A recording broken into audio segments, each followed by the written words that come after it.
Para mí siempre es un honor poder analizar estos temas contigo, y más cuando se trata del sistema político. Y esta primera sesión de este curso, que se llama El proyecto de la Constitución es fácil, lo que busca básicamente es aterrizar y acercar un poco la explicación a través del orden en que se conforman las comisiones y se estructura el último texto, para que haya una comprensión y una cercanía, pero también a través de las personas que participaron en la construcción de este texto, o más bien lucharon hasta el final para que no pasaran aquellas normas que eran tan negativas para la ciudadanía, y entre ellos, bueno, la valentía de Marcela Cubillas, que estuvo desde el inicio hasta el final en esta ardua lucha, ¿no? Esta sesión se titula ¿Un nuevo sistema político como experimento? Es la pregunta que nos hacemos para esto. Y antes de iniciar la conversación, y antes de hablar del sistema político, a mí me gustaría citar la frase de un famoso historiador que dice lo siguiente: la política solo puede emerger cuando se parte del abandono de una actitud que viene de las guerras de religión y que se resume en la negativa a reconocer la existencia del adversario. Solo cuando se abandona aquella actitud se ingresa a la política. Marcela, para la construcción de lo que podríamos hablar del sistema político, el que se propone en la nueva carta, ¿tú crees que esta actitud de la que habla este famoso historiador se abandona dentro de la Convención Constitucional? Y si no se abandona, ¿crees que fue parte de la construcción de lo que sería el sistema político que ahora vamos a conversar a detalle? Bueno, primero una disculpa. O sea, yo dije que sí por mis ganas siempre de estar en las cosas que ustedes hacen, pero también había sincerado que tenía como la agenda bien calzada hoy día y se fue atrasando todo para atrás, y que suelo ser súper puntual, entonces me da más vergüenza todavía haber llegado tarde.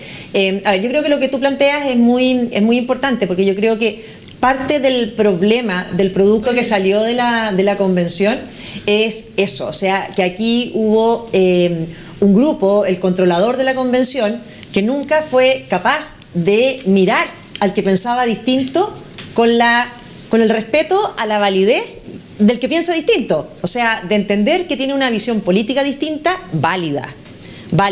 Aquí había un grupo que desgraciadamente hacia donde está mutando la izquierda, no solamente en Chile, sino en Latinoamérica y en el resto del mundo, en que se sienten los únicos con la verdad, los únicos con la moral, los únicos que entienden de qué se trata esto, los únicos que son los que saben lo que es justo y bueno para las personas. Y todo el resto de las opiniones son opiniones que hay que cancelarlas, son opiniones que hay que silenciarlas, porque ellos son dueños de la verdad. O sea, ellos se ponen desde una posición de moral alta, exclusiva.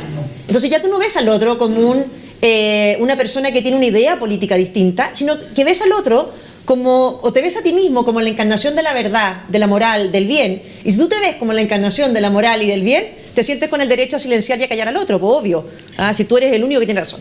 Y eso se dio desde el inicio, se da desde esta política refundacional, ¿no es cierto? De eso se trata. Aquí hay que barrer con todo lo que se ha hecho, porque somos los únicos que sabemos lo que hay que hacer.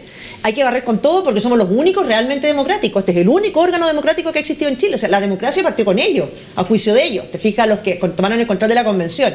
Y sigue después con un reglamento de ética que nos hacen en la convención al inicio, que lo único que buscaba era cancelar la opinión política distinta. Y aquí hay que tener mucho cuidado con ese engaño de decir es mentira lo que hizo. Esa es la típica estrategia de la izquierda más radical, decir que el otro miente. Se dedican a eso, el otro miente. ¿Y quién es el dueño de decir la verdad? ¿Le voy a dar el monopolio o el atributo a definir qué es verdad mentira a un portal de izquierda fact-check que está en redes sociales y que ellos van a decir qué es verdad o qué es mentira? ¿Se lo voy a dar a un comité de ética que armó la mayoría de la convención a definir si yo lo que digo es verdad o mentira? Esa es la mayor trampa, porque siempre que tú dices algo que le molesta al otro en política, te va a decir que lo tuyo es mentira. Pero de eso aquí se trata de opiniones políticas, no de cancelar las críticas políticas. Entonces hay que tener mucho ojo con eso. Yo creo que eso se trató desde el día 1. Piensa que pasamos todos por el comité de ética, todo Chile vamos, nos metieron al comité de ética. Entonces yo por lo menos no estoy dispuesta al sector que llegó a la convención sentado en la figura del gran fraude electoral que tenemos, como fue Rojas Vade, que nos vengan, o sea, tienen un mentiroso profesional, de líder, de gurú de este proceso. Los vimos mentir durante el estallido de octubre, ¿no es cierto?, con centros de tortura en la estación Baquedano, etcétera, que vengan ahora a transformarse en el Ministerio de la Verdad y a criticar siempre al que piensa distinto de ellos, acusándolo de mentiroso. Y lo hacen porque la gente en general de centro derecha tiene más escrúpulos que ellos, entonces creen que con eso los callan. No, pero no, yo no miento, vamos a empezar a explicar. Y a ellos no les importa. A ellos no les importa mentir una y otra vez, porque tienen menos escrúpulos. Entonces, creo que en esta etapa que estamos ahora es muy importante reconocer esas tácticas, nunca caer en eso. Y con esto cierro, pero a mí me tocó ser diputada de oposición siempre. Nunca vi este ambiente. O sea, yo tuve de presidenta de la Cámara de Diputados a la que es hoy día senadora, ¿no es cierto? Isabel Allende, hija de Salvador Allende. Dirigió la Cámara de Diputados con un respeto por las minorías. Nunca, no podría decir que nunca nos pasó a llevar o no tuvo esta visión política que estás explicando tú, ¿no es cierto?, para verte con ideas distintas pero con respeto. Aquí nos encontramos con una mayoría que quería pisotear, una mayoría arbitraria, que se saltó todas las reglas del juego cada vez que pudo y que hizo lo que quiere que se haga en el país, ¿no es cierto? Vimos un pequeño laboratorio de qué puede pasar cuando una mayoría tiene el poder y puede pasar a llevar a las minorías sin ningún problema. Así es. Bueno, después de esta respuesta ya vamos a pasar a la construcción de lo que fue el sistema político en el actual proyecto, ¿no? Y hay varias cosas que llaman la atención y vamos a empezar por el presidente de la República, que tiene una impronta, si podríamos decir, bastante importante, no solamente en la institucionalidad, sino en la cultura política del país, ¿no? Y hay tres cosas que llaman la atención que el presidente pierde acá. Y a mí me gustaría conversar contigo estas implicancias. La primera es que pierde la iniciativa exclusiva con respecto al gasto fiscal. Ahora se ve compartida con el Congreso Plurinacional, con una Cámara de las Regiones que luego lo vamos a tratar, que al parecer solamente tiene una existencia testimonial. ¿Okay? Lo segundo es que se debilita su poder de veto. Y lo tercero es que no participa en el proceso de nombramiento de los jueces y todo queda básicamente monopolizado en el Consejo de la Justicia. Esto le ocurre al presidente de la República en este proyecto. Mi pregunta es, Marcela, ¿qué implicancias tiene esta construcción? Ya, para explicárselos en fácil, ¿no es cierto? Hoy día tenemos un sistema político nosotros en que tenemos un presidente con fuertes atribuciones y tenemos un Congreso. Tenemos separación de poderes, ¿no es cierto? El presidente, el Congreso, que está integrado por las dos cámaras, la Cámara de Diputados y el Senado. Tenemos un poder judicial fuerte, autónomo y una cantidad de organismos autónomos que controlan, ¿no es cierto? La Contraloría, el Banco Central. Bueno, lo que hace esta Constitución es primero debilitar el poder del presidente. Pero cuando tú le sacas poder a alguien, se lo das a otra persona. Si el poder no se pierde, ¿no es cierto? Y lo que va a hacer el diseño de la propuesta de la Convención es entregar el poder a un Congreso unicameral plurinacional, a lo que es un Congreso de diputados y diputadas. Ahí dejan el poder máximo y le quitan poder al presidente y eliminan una cantidad de contrapesos que hoy día tenemos al poder. La gente tiende a decir, no, pero es bueno los que tienen la mayoría que puedan gobernar. Sí, es muy bueno que puedan gobernar, pero no pueden por mayorías pasar a llevar derechos de las personas. Por eso es tan importante los contrapesos en esto. Bueno, todo eso cae, ¿no? Me imagino que vamos a poder hablar después. Pero el presidente se le debilita, en parte por lo que dices tú, ¿no es cierto? Que el presidente tenga iniciativa exclusiva en proyectos de ley de gasto fiscal es fundamental.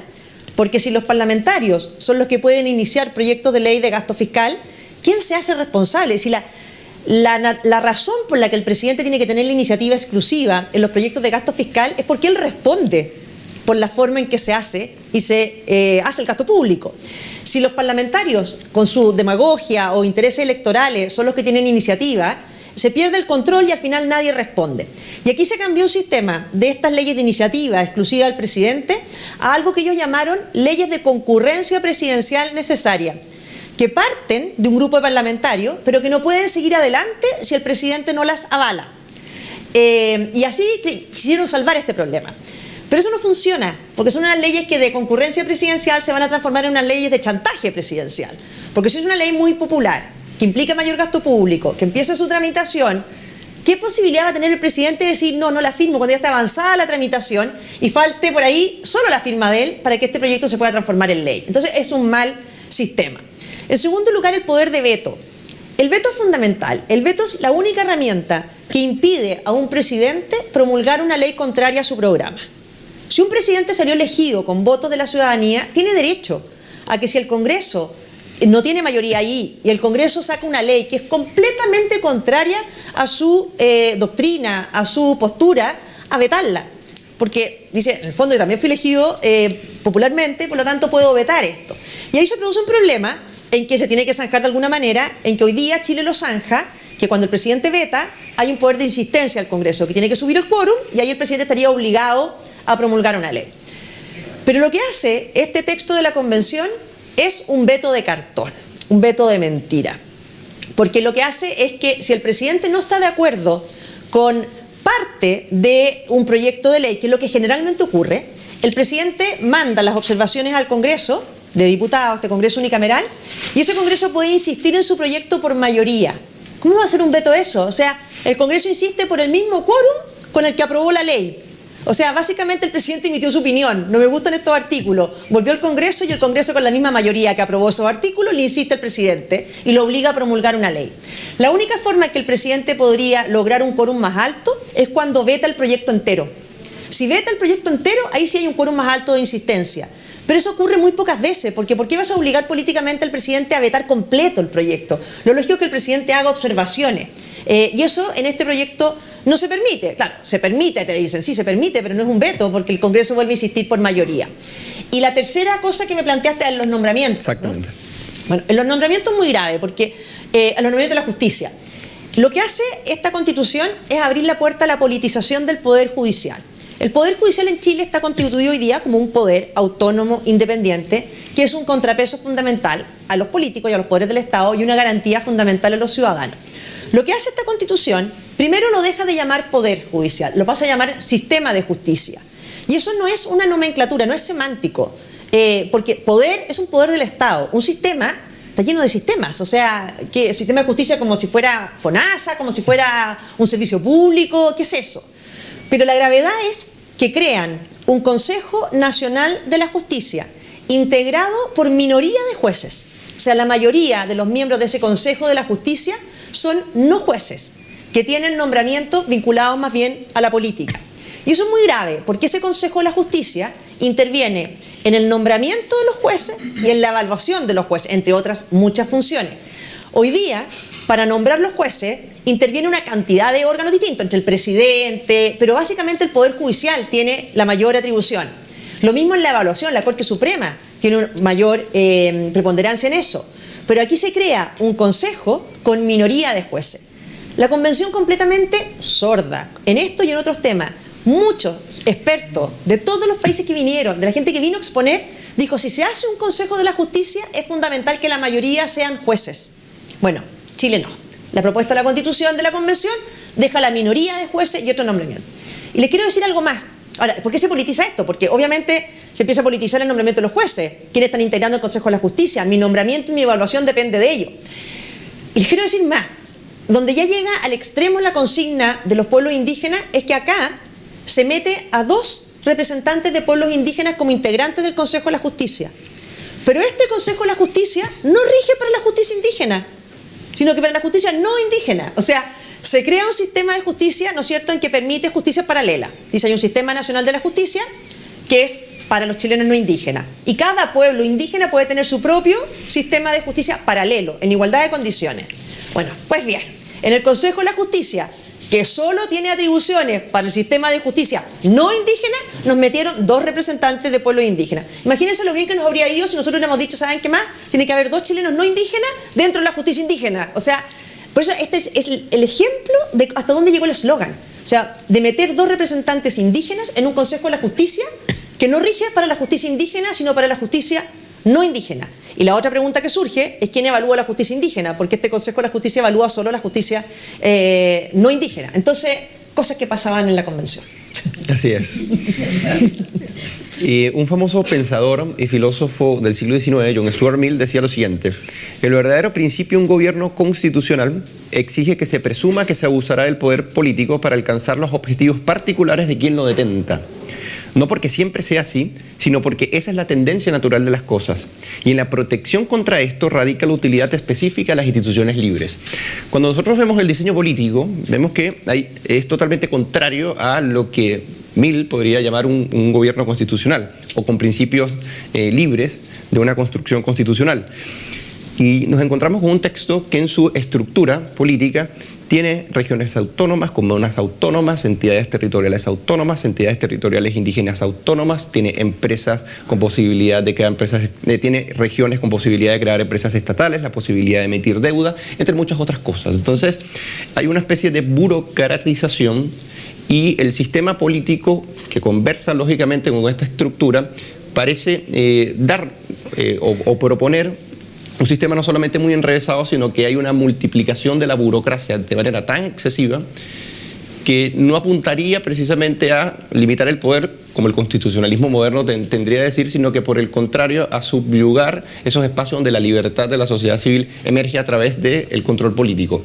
Mi pregunta es, ¿cómo ves tú dentro del sistema político esta burocratización del poder que propone la Convención Constitucional? A ver, el sistema político que se generó en la Constitución de la Convención atenta contra la libertad y contra la eficiencia, contra las dos cosas y de manera muy grave en ambas. Contra la libertad, porque al no haber contrapesos adecuados, una mayoría circunstancial en ese Congreso unicameral plurinacional puede hacer lo que quiera. Porque aquí vemos que las leyes van a ser por simple mayoría, los nombramientos no requieren ahora, como por ejemplo para nombrar un contralor, que hoy día se requiere un quórum alto, para nombrar la justicia electoral, que también requieren quórum alto, todo eso se empieza a bajar. Las leyes se aprueban por simple mayoría. Entonces, alguno dirá, ¿democrático? No, es que la democracia no consiste en que la mayoría haga lo que quiera, porque eso es una tiranía de la mayoría. Si la mayoría puede pasar a llevar las libertades de los ciudadanos, eso no es democracia, eso es tiranía. Y eso lo vivimos. Entonces, cuando yo digo la convención era un gran spoiler de lo que es el sistema político que diseñaron, eso es, porque había una mayoría muy cómoda en su mayoría. Entonces, cuando la mesa de la convención decide el jueves pasado hacerle cambios al texto que habíamos votado en el pleno, bueno, porque tienen mayoría para hacerlo, y lo hacen. Y les da lo mismo lo que diga el reglamento, porque si alguien alega que el reglamento dice otra cosa, te cambian el reglamento, porque tienen mayoría para cambiarte el reglamento a su arbitrio. Entonces, así quedas tú expuesto. Entonces, es cierto, eres minoría, pero eso no les da derecho a hacer lo que quieran. No les da derecho a violar las reglas, no les da derecho a abusar, no les da derecho a hacer cosas arbitrarias. Entonces, ojo con el sistema político que se está creando, que permite que el que primero obtenga la mayoría en este Congreso unicameral plurinacional se puede llevar la pelota para la casa. Porque puede cambiar todas las reglas, puede nombrar a un contralor, ¿no es cierto?, para que lo fiscalice muy cómodamente. Entonces, la misma coalición que gana, ir cambiando las normas. Entonces, primero atenta contra la libertad en ese sentido. Y en segundo, en el sentido que dices tú, que este es un texto de Constitución que desconfía profundamente de las personas. Profundamente de las personas. Cierra los espacios de autonomía. Lo que una Constitución debiera hacer es limitar el poder de la política para resguardar las libertades de los ciudadanos y permitir que cada persona, que cada familia, que cada comunidad pueda desarrollar sus propios proyectos de vida, pueda emprender con libertad, pueda trabajar en lo que quiere hacer, pueda surgir, pueda ser dueño de su propiedad y no verla amenazada, etc. Pero es un texto que desconfía de las personas y al revés, pone todo en manos del Estado, ¿no es cierto? Desconfía de algo que a Chile lo ha hecho grande, que es la colaboración pública y privada. Bueno, y además, todo este sistema que ahoga la libertad es tremendamente ineficiente, no solamente por lo que dices tú, ¿no es cierto?, que genera una forma de Estado con estas regiones autónomas, autonomías territoriales indígenas, comunidades autónomas, que es ingobernable. De partida es ingobernable, que es una burocracia que genera y multiplica los cargos públicos, con todo el gasto que eso implica.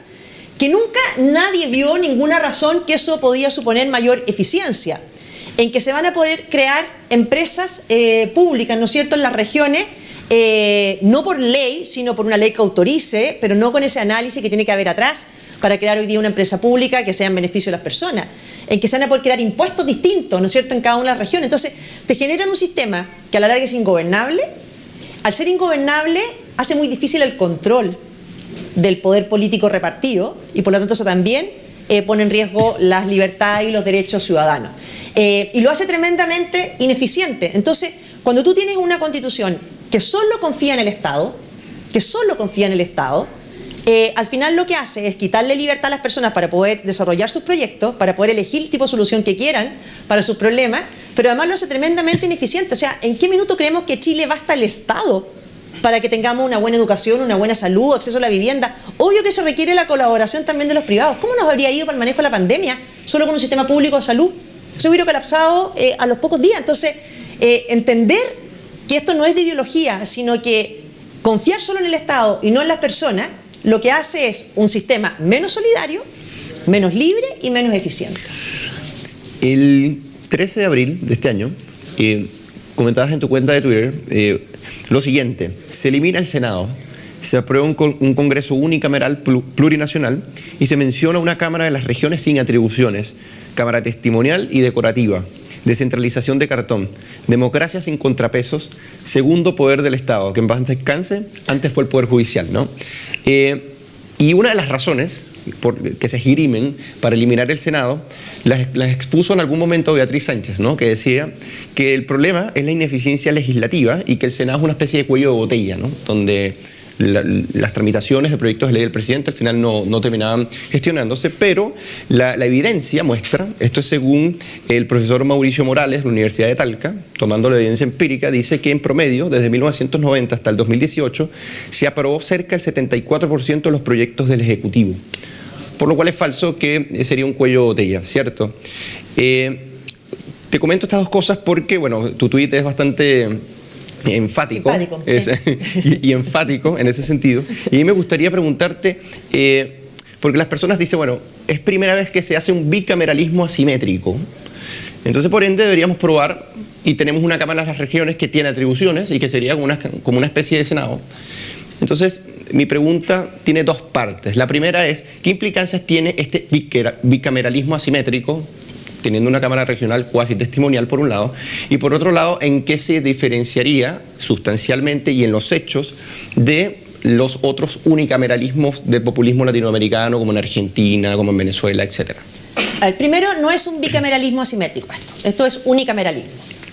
Y en eso, a ver, primero, el argumento de Beatriz Sánchez, que algunos lo daban, es mentira, como tantos argumentos que dieron, porque los datos dicen otra cosa. O sea, ahí es donde fácilmente cada experto que fue expuso con datos. O sea, el Senado no se eliminó por ninguna razón de fondo. Por ninguna razón de fondo. Uno escuchaba los discursos y había como en todo lo que veía ahí, un resentimiento, uno no sabe qué, una institución que ha cumplido un rol en la historia esencial. De partida, si los convencionales estábamos sentados ahí, fue por un acuerdo logrado en el Senado. Entonces, además era muy extraño todo esto, pero se eliminó sin ninguna razón. Mi diagnóstico es que, como había que refundar, cuando tú refundas eso pasa a llevar lo que no está bien y también lo que está bien, porque nada, no puede quedar rastro de lo que tú estás tratando de destruir y de refundar. Entonces, muchas instituciones que están en la Constitución actual, había que eliminarlas aunque fueran buenas instituciones, porque están en la Constitución actual. Y lo más absurdo que hay, porque la Constitución actual tiene una cantidad de instituciones que son propias de cualquier democracia liberal. O sea, hay que mantenerlas porque son parte de una democracia liberal, independiente de quiénes hayan sido los autores o de qué año venga la Constitución. Ahora, lo que se hizo acá es un régimen unicameral. Y tanto es así que si ustedes ven la Constitución actual dice el Congreso se compone de dos cámaras, la Cámara de Diputados y el Senado. Acá hablan de que el poder legislativo, la función legislativa, dice, se compone del Congreso unicameral plurinacional y de la Cámara de las Regiones. La función legislativa, no el Congreso. Aquí se crea un Congreso que es unicameral, completamente unicameral, que tenga funciones legislativas, se quedan cortos, porque también hay una asamblea regional que tiene funciones legislativas, el presidente tiene funciones legislativas, pero el órgano, el poder legislativo es solamente una cámara, que es este Congreso de Diputadas y Diputados. Tanto que la Cámara de las Regiones, sus integrantes no se eligen junto con los parlamentarios, no se eligen junto con los diputados, se eligen el año en que se elige alcalde, intendentes, gobernadores, se eligen con las autoridades regionales, no se eligen con los parlamentarios. Entonces, aquí no es que se haya reemplazado el Senado, se eliminó el Senado, se crea un Congreso unicameral plurinacional de diputados, se crea además una Cámara de las Regiones, pero eso no transforma este sistema en un sistema bicameral. ¿Por qué no lo transforman en un sistema bicameral? Porque ellos no quisieron, y lo pusieron por escrito, ¿no es cierto?, en este texto, no quieren una cámara revisora, por eso eliminan el Senado, no quieren una cámara revisora. Cuando tú quieres el poder entero, concentrado en un solo órgano, no te sirve tener una cámara revisora, no te sirve que los proyectos puedan ir para allá en igualdad de condiciones, como pasa hoy día, que un proyecto puede partir en el Senado, puede partir en la Cámara, van y vuelven, se revisan, si no hay acuerdo se arma una comisión mixta, se vuelve a votar, pero esa cámara revisora no te sirve cuando tú quieres concentrar el poder en una cámara. Y eso fue lo que hicieron, lo concentraron en el Congreso Unicameral Plurinacional. Entonces, esta Cámara de las Regiones, de partida las regiones quedan mucho peor representadas, porque si tú eres de región, quieres que tu representante pueda incidir no solamente en las cosas regionales, sino en las cosas nacionales. Tú quieres que tu representante sea incidente, sea importante, y con esto pierde peso y importancia. Entonces las regiones quedan peor representadas. Además, se crean estas leyes de acuerdo regional. Y en esas leyes de acuerdo regional son las que vería el Congreso, es esta Cámara de las Regiones. No solamente el Congreso de Diputados, sino que pasarían a esta Cámara de las Regiones. Pero, por ejemplo, se dice que son leyes de acuerdo regional las que implementan las garantías de salud, educación y vivienda. ¿Por qué esas tres nomás? Y el resto de los derechos sociales, ¿por qué no tiene que ver la Cámara de las Regiones? ¿Por qué tres? O sea, es el tipo de arbitrariedades de esto, de qué cosas se definen como leyes de acuerdo regional y cuáles no. Y además se dice que podría esta Cámara de las Regiones ver leyes que no les correspondan, que no sean leyes de acuerdo regional. Pero, si ven y tiene una opinión distinta al Congreso de los Diputados, el Congreso de los Diputados insiste por mayoría. De nuevo, lo mismo, una Cámara asesora, entonces, porque va a dar su opinión, pero lo que va a primar va a ser la opinión del Congreso de los Diputados y Diputadas. Entonces, la Cámara de las Regiones no es una Cámara revisora. Pasa que para los nombramientos, por ejemplo, que hoy día los hace el Senado, los nombramientos importantes, como le decía yo, del Contralor, de los miembros de los más importantes del Poder Judicial, o, por ejemplo, los miembros del Tribunal Calificador de Elecciones, los tribunales electorales regionales, etcétera, que son con quórum alto para lograr que sean transversales, que haya acuerdo. Aquí te dicen no, algunos nombramientos se hacen con las dos cámaras integradas juntas, o sea, no con una cámara sola, sino que todos igual.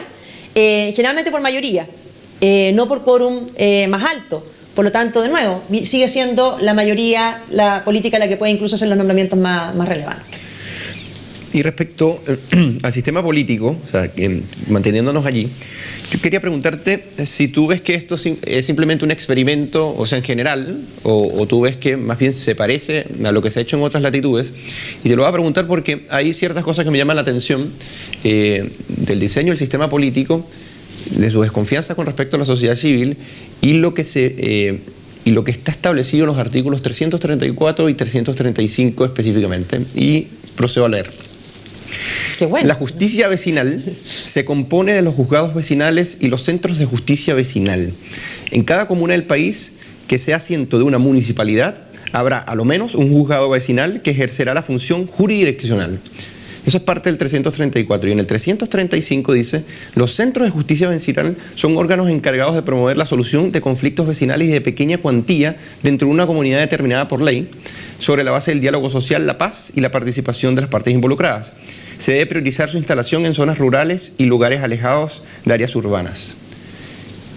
Y para hacerte la pregunta directamente, ¿a ti no te parece que esta es una propuesta directamente de la cooptación por parte del Estado de la sociedad civil para interferir en los asuntos institucionales e incluso íntimos de la ciudadanía en general? A ver, yo entiendo, yo no estuve en la Comisión de Justicia, entiendo que aquí lo que se buscó hacer fue reemplazar la justicia de policía local por esta justicia vecinal. No sé cuál fue la razón también para eliminar los juzgados de policía local, pero los tratan de reemplazar por este sistema. Ahora, yo creo que más allá de lo que pasa con la justicia vecinal, hay obviamente que una ideología atrás, nuevamente, pero es una mezcla, porque por un lado es una desconfianza en la sociedad civil, como dices tú, y de tratar de impedir libertad de las personas y de las comunidades, etcétera, a desarrollar los propios proyectos. Pero por otro lado, te saco de ese ejemplo, en otras partes les dan un poder ilimitado, sabiendo que son organizaciones que ellos van a controlar. Pongo el ejemplo, el defensor del pueblo o el defensor de la naturaleza. Los nombran, defensor del pueblo para las violaciones de los derechos humanos, el defensor de la naturaleza para defender los derechos de la naturaleza, se nombran, dice, de eternas, los nombra creo que en la mayoría del Congreso y de la Cámara de las Regiones, de ternas hechas por organizaciones de la sociedad civil, ambientales en un caso, de otras de derechos humanos. Entonces uno dice, ¿y quién va a definir cuáles son esas organizaciones válidas para presentar la terna? Es que verdad que da risa. Yo te escucho toda la razón porque da risa. O sea, yo estuve en esa comisión, pero cuando después te empiezas a enterar de las cosas, tú dices, fantástico, la terna la van a hacer las organizaciones de la sociedad civil que se dedican a los derechos humanos y en otras de las organizaciones de la sociedad civil que se dedican al medio ambiente. Y digo, ¿habrá alguna posibilidad que algún organismo que se dedica al medio ambiente, que tenga una visión distinta de lo que tienen ellos sobre el medio ambiente, pueda influir en eso? Obviamente que no. Entonces, esta Constitución está hecha con la visión de un sector político de la izquierda más radical que cree que ellos van a gobernar para siempre. Está hecha para ello. Porque si no, no se explica. Porque al final tú dices, bueno, están apostando que son ellos los que van a poder hacer toda esta ingeniería social, ¿no es cierto?, de poder definir lo que hacen. Bueno, ¿para qué decir? No estamos hablando ahora de eso porque estamos hablando del sistema político, pero ¿para qué decir en educación? Sin educación, esto no es chiste, sí, es un drama, pero a los únicos que se les garantiza la libertad de abrir y organizar colegios es a los pueblos indígenas. Los únicos que tienen un artículo especial en que se dice se les garantiza, tienen libertad o derecho para abrir, organizar y mantener colegios, son los pueblos indígenas. El resto no.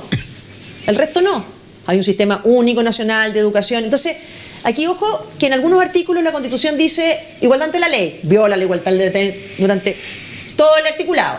Dice no se alterará el Estado único, no hablan nunca de Estado unitario, Estado único, pero descuartizan el Estado en todas estas autonomías. Te hablan de libertad individual, pero ¿qué si al final no te dejan espacios de libertad o te la van coartando tanto? ¿Qué es lo que es eso? Claro. Ya para ir cerrando y dar espacio a las preguntas, tú fuiste la primera que de manera muy enfática y categórica denunciaste el identitarismo en el que se concentraba en la Convención Constitucional.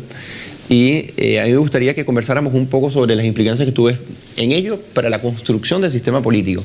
Fíjate lo que dice Carlos Peña respecto a este tema en su libro Identidad, ¿no? Yo me imagino que lo aterriza al tema Chile también, ¿no?